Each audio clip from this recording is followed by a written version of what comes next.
Do aliens exist? Yeah. As far as I know, the answer is yes. I mean, if you take a look at space, sometimes you get these things where it's like the Hubble telescope has like focused in on an empty part of space and just like looked into it for a long time. What it eventually sees is that like in an area which appears to be empty, there's actually like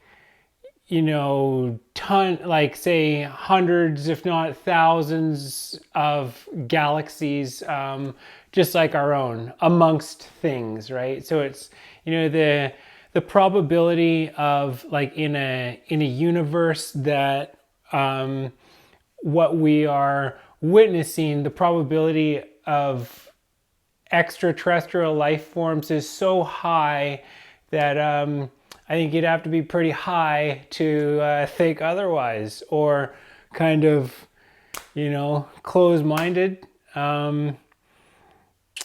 just based on those stats. I mean, life is rife in the universe. You just think about kind of where we're at as a species on this planet, how far we've come and where we're going. Like, it's not a big stretch to kind of wrap your mind around the idea of there being a whole lot more life out there. And so, of course, it's like that idea aside, yeah, are there aliens? Yes. It's a funny thing. So I've always found it quite interesting how there are some people who they kind of, I suppose they say that they're into aliens and extraterrestrials. And this like is getting into some like conspiracy theory things, because like, who has proof, right? There might be a video here or like a photo here, or, something like that. But I mean, and certain people certainly have experiences. I've seen a UFO. I can't say what it was. It was just something that moved, kind of like how a fly moves. You know how they kind of go, something that moved, that was big in the sky. It kind of looked like a harmonica, and it moved in a way that was so fast and so irregular that it was an unidentified flying object. And so, and I know lots of people who have seen these things. I mean, I'd say I know more people that do than don't. It's a very common occurrence. And so, it's a funny thing, because we live in this society where it's like, it's as if it's an unknown. It's like, say like the government and stuff like that. They're like, oh yeah, we don't know. We're not sure. And it's just like, I think what it is it's going to be embarrassing for them, because eventually they're going to have to come clean. All of these governments around the world, I mean, if that's your thing, is to do with like surveillance and monitoring and being in the know of that kind of stuff. I mean, like, yeah, it's going to be hugely embarrassing for them to come clean and say, hey, yeah, we've known about this for a long time, but unfortunately, we were at a level of mentality where we felt that we had to handle the situation in the way that we did, to do with compartmentalization and just like,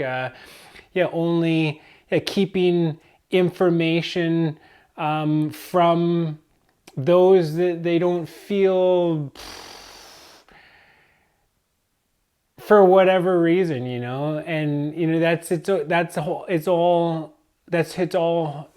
is its own thing, right? That the whole, why that is, and it's tough, but it's just like, I think you have to recognize that people got caught up, life happened in the way that it did. What has happened over the last few thousand years and whatnot, and it's like, what a mess. And I don't think that it does any help to point fingers and be like, oh well, this is what you did and da da da da. Clearly it unfolded this way, and what we can do is just like come clean and like forgive, instead of like blame and like shame and like be angry at and stuff like that. So Yeah, there's that whole aspect of it to do with the government, and it's like it's a tricky one. And how they're going to go about it is going to be interesting, to say the least. I mean, so like to do with contact and whatnot, is there contact? Yeah, I mean, like there is an overwhelming amount of people. If you like dig into this stuff, there are big conferences where there are all kinds of military officials and things like that, whistleblowers and things that they say this is what we saw. There's astronauts, there's like, there's people just all over the world, and then just right down to people like you and I who have had experiences. There's a lot of women that have come forth that have said that they've had these experiences of being taken, and it wasn't a bad thing. I mean, yeah, so like there's levels to it all, and it's to do with contact, it's like they're here, they already are here, but you just don't know it.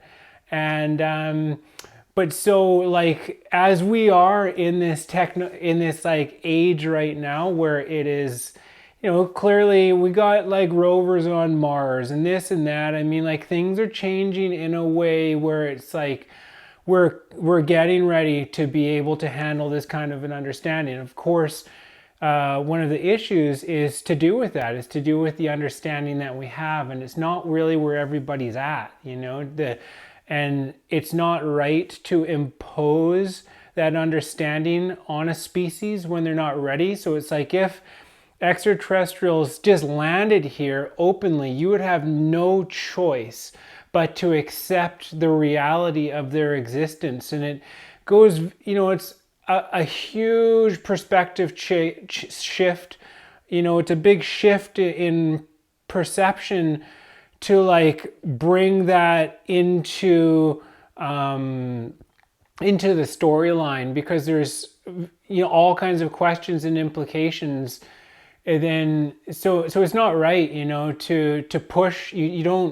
You don't force an understanding on somebody who's not ready or willing. And we clearly, amidst this COVID pandemic, we clearly have not figured out how to respect one another and how to respect the planet and all of the inhabitants here and whatnot. So it's like, if they showed up, wouldn't people be like, oh yeah, well, why don't you just solve all our problems for you? Knowing that they could, right? Of course, they have technologies that would help alleviate this stuff, but it's like, some things you just got to figure out for yourself. If you can't have somebody come in and fix all your problems for you, because it creates another problem later down the road, because you really didn't learn the responsibility. You didn't learn how to step up and speak out and to find a way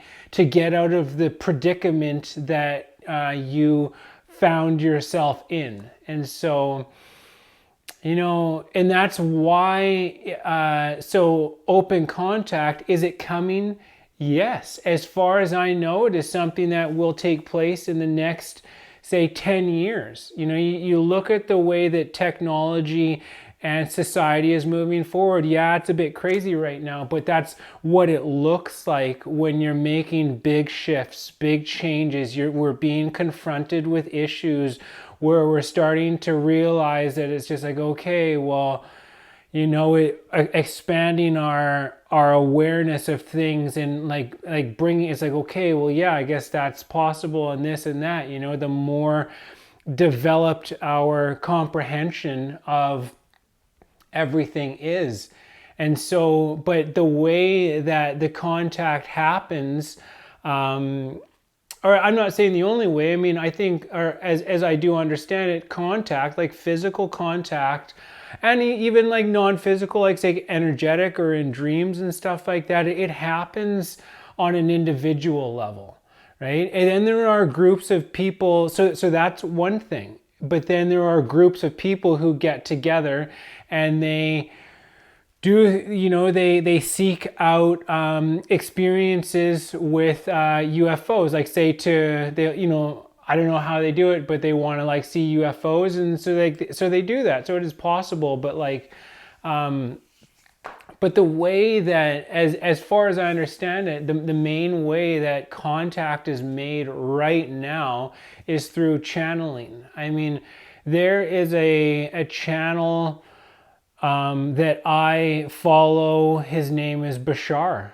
Daryl Anka Bashar. And so he was a Hollywood producer that he saw a broad daylight UFO with a bunch of friends, and you see it with a bunch of people. It's like you're not crazy, right? And so, and that was the same thing for me. Is like I saw a UFO with a bunch of people, and so, you know, and then you deal with that. And then he learned about channeling. You know, gets your mind going about stuff. It's like, holy cow, there is a bigger world out there. I need to understand this. That is how he felt, anyways. And so he went through a process of learning about some of this kind of spiritual or new agey kind of, but it's, you know, just science for what it's worth, but like all these different perspectives, opinions and whatnot. And then he learned about channeling, and then the channel taught channeling, and something came through him. And then this personality that came through him, when he would go into a meditative state,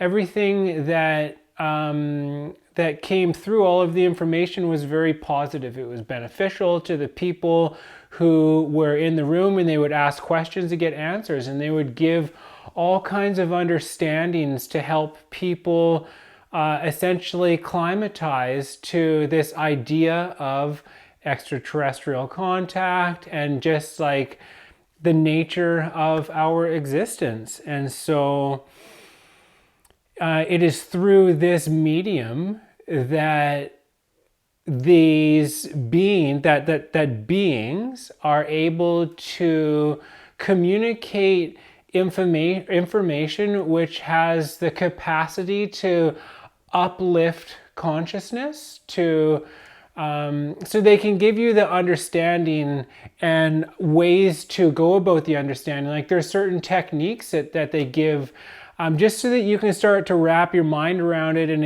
it's like, you know, and they're not forcing their presence on you. And so like one of these things is the copper ball experiment. They say you just make a copper ball thin out of something. So you have to make this thing, and then you put it on a flat table, and then you hit it so it rings like a bell, and then you record the sound that it makes on the one end of the table, and then you put it on the other end of the table, and then you play the sound and you bombard the ball with that frequency, and then that of where it was before, and then it automatically just rolls back to the other end of the table and stops exactly where it left. And because it's based on the principle that location is the property of an object is not the property of a location. So it is a way to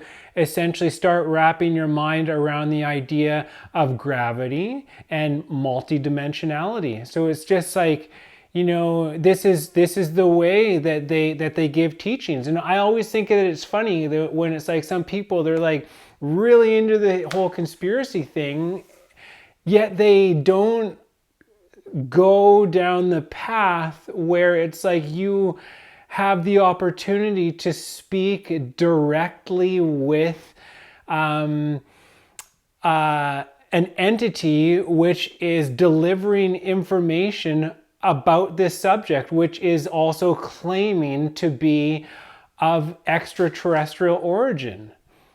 So that's a funny one. You know, I've always kind of like not known exactly what to do with that, but it's not my conundrum. I just, I mean, not everybody's ready for the real deal. I mean, but, and there are a number of these, you know, some of my favorite channeled works, they're all by extraterrestrials. And that's the beauty thing, is like, you don't have to believe anything. You don't have to believe that they are who they say they are.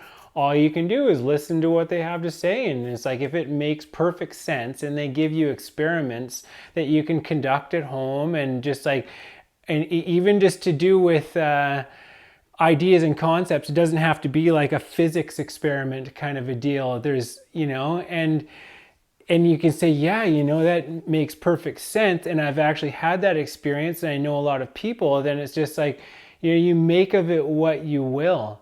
So yeah, I mean, and then another part too is just like about how, so like when you look up, like our whole zodiac thing, all of the different constellations are all essentially like, if you look at the Milky Way galaxy, we're on this one arm and we're kind of out here on the one arm.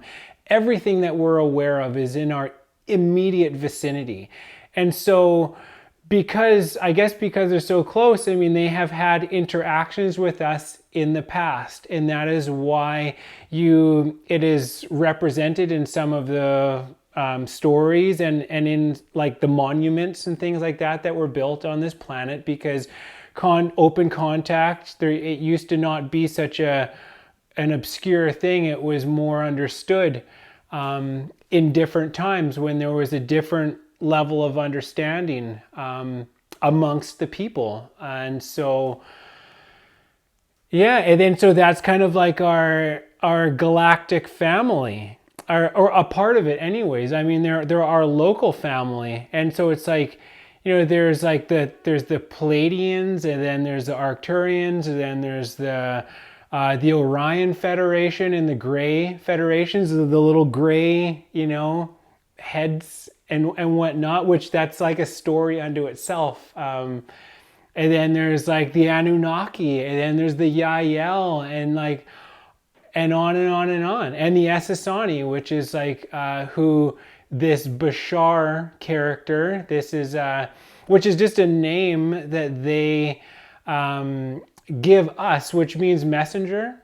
It's just, I believe it's an Arabic word. And yeah, and it's pretty neat, like, another part of it too is just that, so like, say back to like the whole channeling thing,